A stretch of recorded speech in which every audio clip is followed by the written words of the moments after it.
Alda's legs from under him so that the bigger boy was sent sprawling.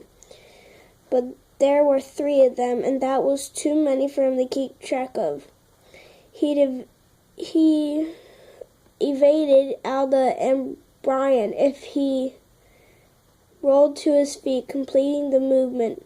Jerome brought his cane around in a ringing crack across the back of his shoulders.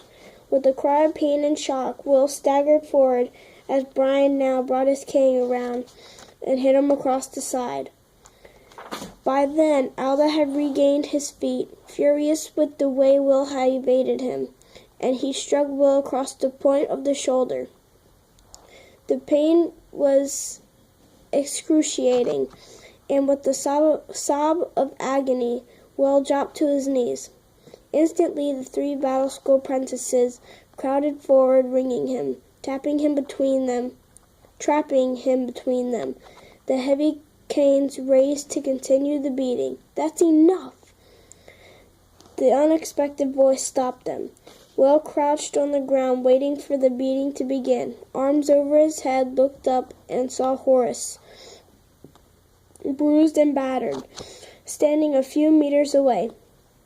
He held one of the wooden battle school drill swords in his right hand. One eye was blackened, and there was a trickle of blood running from his lip. But in his eyes there was a look of hatred and sheer determination that, for a moment, made the 3 older boys hesitate. When they realized that there were 3 of them, and Horace's sword was, after all, no more of a weapon than the canes they carried. Forgetting Will for the moment, they fanned out and moved to encircle Horace, the heavy canes raised to strike.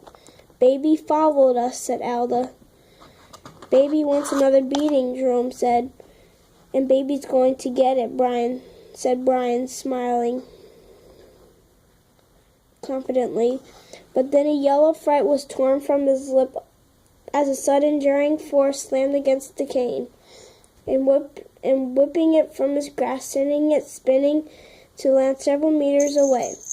A similar yell to his right told him that the same thing had happened to Jerome. Confused, Brian looked around to where the 2 canes lay. With a sinking feeling, he saw that each one was transfixed by a black shafted arrow. "I think one at a time is fairer, don't you?" said Holt.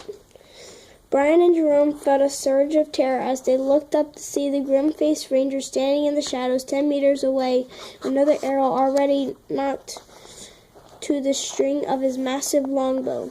Only Alda showed any sign of rebellion. "This is battle school business, Ranger," he said, trying to bluster his way through the situation. "You'd better stay out of it. You'd best stay out of it." Will slowly regained his feet, saw the dark anger that burned deep in Halt's eyes at the arrogant words. For a moment he almost felt sorry for Alda. Then he remembered the throbbing pain in his back and shoulders, and any thoughts of sympathy were instantly blotted out. "Battle school business it is, Sonny," Halt said in a dangerously low voice. He moved forward, covering the ground between him and Alda, in a few deceptively swift gliding steps. Before Alda knew it, Halt was barely a meter away. Still the apprentice remained faint. The dark look on Halt's face was unsettling, but seen close up, Alda realized that he was a good head taller than the ranger, and